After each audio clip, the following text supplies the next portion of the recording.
Rightio. Let's move on now, guys, to Extreme Rules. So this is the next pay-per-view happening this Sunday for us Aussies. Monday morning for us Aussies. So Sunday evening for you Americans. So well done, congratulations. So if I've got this the right way around, no I don't. There we go, okay. So we'll start off with the first match, which just so happens to be Rich Swann and Sasha Banks up against Noam Dar and Alicia Fox in a mixed tag team match.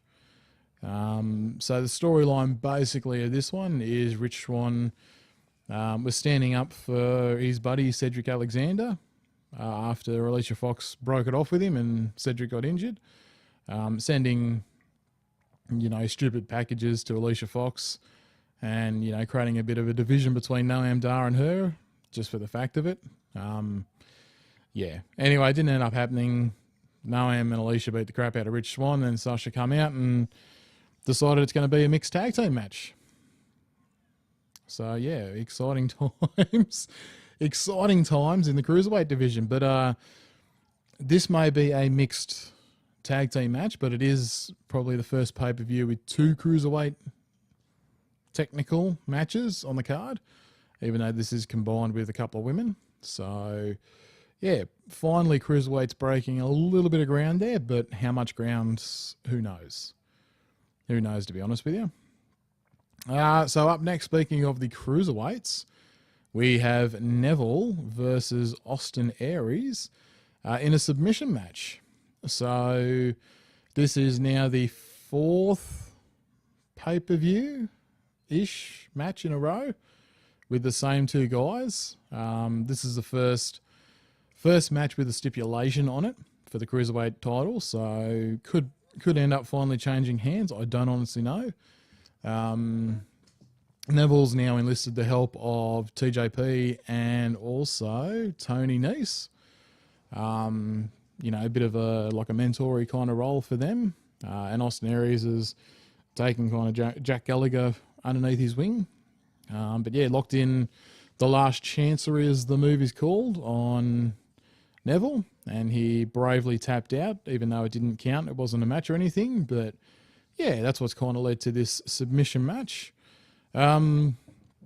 Personally, my pick, I'm probably going to stick with Austin Aries because the title's got to change hands sometime. I mean, it really does. Whether it happens this pay-per-view or not, I don't know.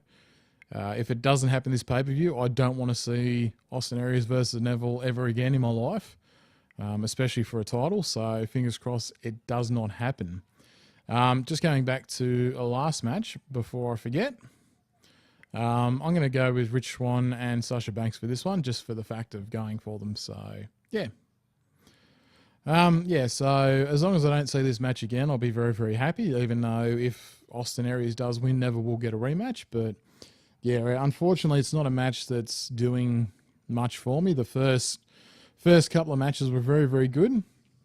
But after that, once you've seen what they can do together, you kind of have seen it all. So a little bit disappointing, but that is the Cruiserweight division at the moment. These are the top two guys. They haven't helped anybody else get to the top yet. And former champions just look a bit weak, in all honesty. So, yeah, it's a bit disappointing, but that's what you end up with the Cruiserweight division. So, up next, probably one of the strangest matches on a Extreme Rules branded pay-per-view that has no rules in it, apart from one, which is you can't get disqualified. So in a pay-per-view setting that's built around, a little bit more edgier stuff, you now have a match that isn't catered to the edgier stuff. So go figure, WWE. But it is Dean Ambrose up against The Miz. And if Ambrose is disqualified, he will lose the title. So there you go. No weapons, no cages, no nothing. It's a bit strange on a Extreme Rules pay-per-view. It's a bit strange, but that's what it is, and that we can't do much about it. So my pick for this one, I'm going to go Miz. I've got a funny feeling Ambrose is ready for a heel turn again. So I'm going to say Ambrose is going to get himself disqualified somehow down the line, and Miz is going to win the title by default. So, and I mean, Miz is going very, very well. I still don't know why they moved him to Raw, because it has taken the wind out of his sails just a little bit. But there is plenty more time on Raw for him to develop the whole movie snob that he's been. So, yeah, he'll get a little bit more time. But yeah, so I'm going to pick Miz on this one. Up next, we move on to the women's match. So Alexa Bliss versus Bayley in a kendo stick on a pole match. My God. I remember WCW days when they had like a four corners pole match where the title was in one of the boxes. You had to smash the box open to get the title.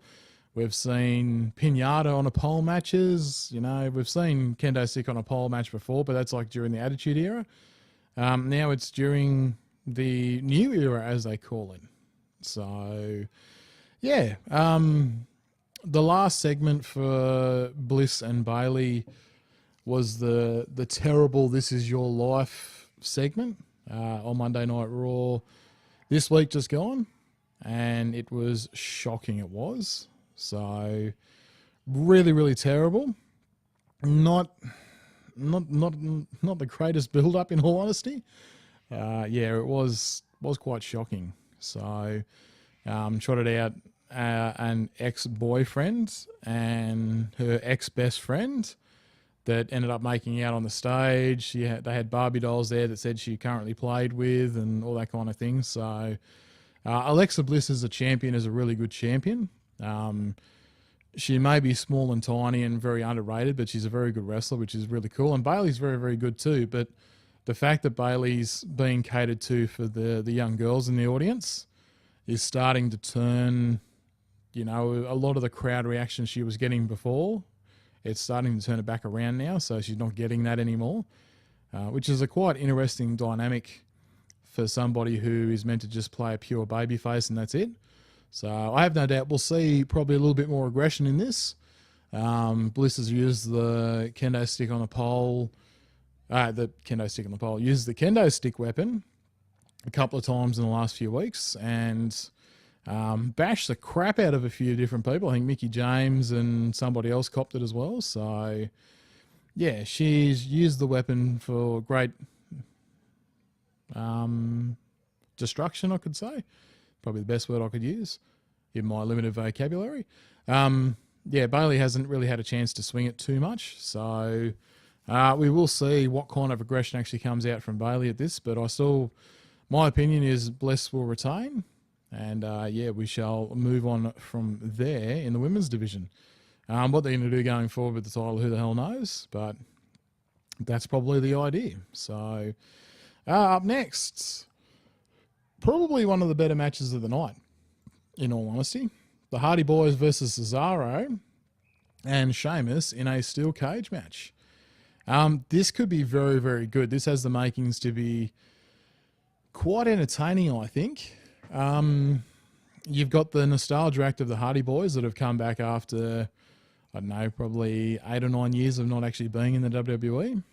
And they've come back, won the titles in their first match back. And yeah, good on them. Welcome back. But Cesaro and Sheamus are the kind of guys that have been built up as, now they're bad guys, as jealous, which is a fair point because you've got these old has-beens that have come back and just won the titles and, you know, congratulations to them. But Cesaro and Sheamus are guys that can go. And we're going to see if the Hardy Boys can go with these guys now. So, steel cage match, so expect a bit of high diving off the top. No doubt Jeff Hardy will do, you know, some probably swanton bomb or just some typical jump off the top of a cage. Now, we are still waiting to see what's happening with the whole Matt Hardy and Impact Wrestling lawsuit as to whether he can get his gimmick back of being broken Matt Hardy. TNA have trademarked the broken universe, as they called it. So anything similar to that, WWE will be up for a lawsuit. So it'll be quite interesting to see whether this is the straw that breaks the camel's back for Hardy, and he gets to transform into that amazing character that I have no doubt, will skyrocket his career. Whether it will or not, we don't know. So the lawsuit is still happening. No one's won yet, which is probably the worst sign for anybody trying to sue anybody else. But yeah, no one has physically won yet. So yeah, eyes and ears open on this one. But for me, I'm going to say Cesaro and Sheamus probably will win. But that's only a probable. The typical, it's happened in the past. Jeff Hardy does a jump and fails, and that's what costs them the victory.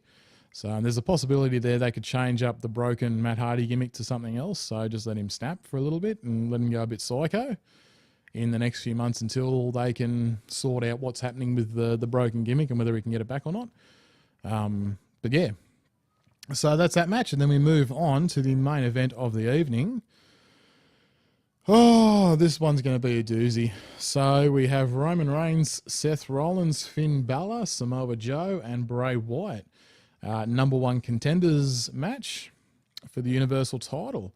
And it is a fatal 5-way Extreme Rules match. So, holy shit, anything can happen, basically. Now, to give you some sort of idea, Bray and Samoa Joe have kind of been teamed up together because they're the bad guys. Roman Reigns and Seth Rollins, because they're good buddies, again, funny enough, have kind of been teamed up together. And Finn Balor's been the odd one out in this whole kind of equation. Ended up having a conversation with Paul Heyman a few times, and that kind of leads everybody to thinking that he's going to win because, Heyman has kind of indicated that Finn's the underdog in the fight, but never not back an underdog, which is a fair point. Anyone with common sense to tell you, underdogs have just as good much chance as what, number one contenders and, proper people who normally win will do. So yeah, so never not back an underdog in all honesty. So it's been an interesting kind of build up. Bray for me has kind of gone off the deep end, which is nice, but he hasn't got the Wyatt family anymore. So that's probably what makes it even more interesting, to be honest with you. I don't know whether you guys are watching my webcam, but that sun beaming in is kind of blinding me, so I can't see my notes that I've kind of got written down on the screen. So if I look like I'm clutching at straws, it's because I am, because I can't see jack shit at the minute. So yeah, quite interesting. Just give me 2 secs, guys.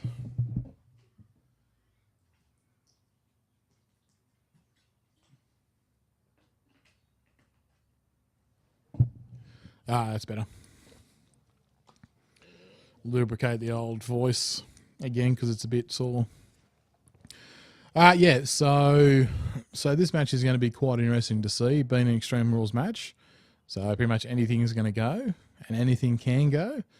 Now, we haven't seen Brock Lesnar, who's the Universal Champion for, pretty much since WrestleMania. So it'll be interesting to see whether he makes an appearance on this pay-per-view or not, and whether he actually gets involved somehow. The next pay-per-view coming up, I think, is the Great Balls of Fire Shithouse Name pay-per-view.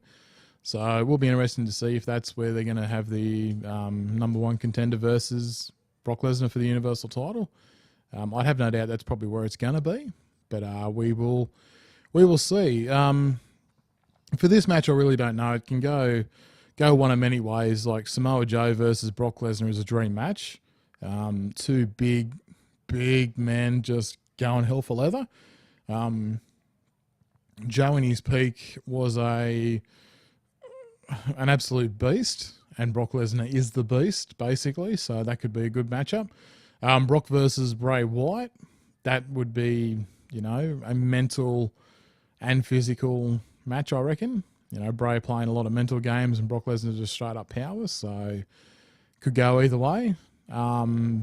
You've got Finn Balor, never lost the Universal title, had to hand it in once he won it because he got injured. So who knows? Seth Rollins, that could be a great match versus Brock Lesnar. The only one I don't want to see is the man in the middle, Roman Reigns versus Brock Lesnar, because we've seen it a couple of times before and I don't want to see it anymore. And the plan still is for Brock Lesnar versus Roman Reigns at WrestleMania next year. Basically, the two guys that have beaten The Undertaker on the grandest stage of them all, have them basically coming to blows on that pay-per-view.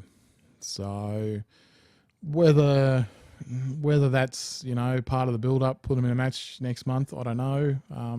Yeah, I don't have anything on this match. I'm not too sure. It's one of a very few matches that is open-ended, and it's open-ended so much that I don't know who's going to win. I can't pick a winner. I'm gonna go with my gut, and I'm gonna go with Samoa Joe just for the X factor of, two big bulls colliding. It would either be Joe or Bray Wyatt, I reckon. They're probably the two guys that most probably need a match like this to sort of pep them back up into the food chain again. Whether it happens or not, I don't know, but that's, they're probably the two biggest matches I'd be keen to watch going forward. So, but yeah, that is it, guys. That is Extreme Rules. That is our predictions. So, yeah, it's been an interesting, probably a few weeks in wrestling. So, we mentioned before that Adam Cole got kicked out of the Bullet Club. So that was quite an interesting turn of events with the villain Marty Scurll basically taking his spot in the Bullet Club. So for New Japan Pro Wrestling, they're having their G1, not G1, their Best of the Super Juniors. And I got a funny feeling somebody we know won it, but I don't know who. That doesn't tell you anything, does it? It doesn't tell you anything at all. So Best of Super Juniors is happening at the moment over there. On the Aussie side of things, there's not a lot going on, but there was probably one of the biggest stories happening in wrestling at the moment was a company called 5 Star Wrestling. They offered up quite a fair bit of money to CM Punk to actually come and wrestle for them. And then they end up cancelling the tournament over the weekend. So that tournament is not going ahead. So quite interesting with that. Kind of pissed off quite a few wrestlers. It was being held in Manchester, though, where unfortunately you had the bomb a few weeks ago. So they've used that as what they're saying they can't hold their pay-per-view this time. They moved their dates till early next year. But a lot of people are very skeptical because they didn't think they had the money to actually run the show anyway. So it's kind of a little bit of a, you don't want to say yes or no as to whether someone's right or someone's wrong. So, yeah, they think they're doing the right thing, which they probably are. But, yeah. Apart from that, guys, that's really about it. TNA has Slammiversary coming up in, I think, June 15th, something like that. So I'll probably jump on before then. I know Matt and Anthony and Beck don't actually watch it, so they probably won't be part of the podcast, but I'll probably end up doing that for sure myself. So, but yeah, guys, that is it. I don't have anything else. Thank you very much for tuning in, guys, and make sure to check out all the different things that we do. So you can subscribe to us here, or you can follow us here on Twitch. So if you haven't done that, make sure you hit that follow button. We'd appreciate anything and everything that you guys do to help us out. So make sure you do that. The guys in the chat, Lauren, thanks for jumping into the chat. I know you don't know much about wrestling, so I appreciate your fine comments. I don't have anything else really. Let me just see if I can bring anything else up on my phone here. God damn it. God damn it. Mean people sending me messages. Very mean. Very mean.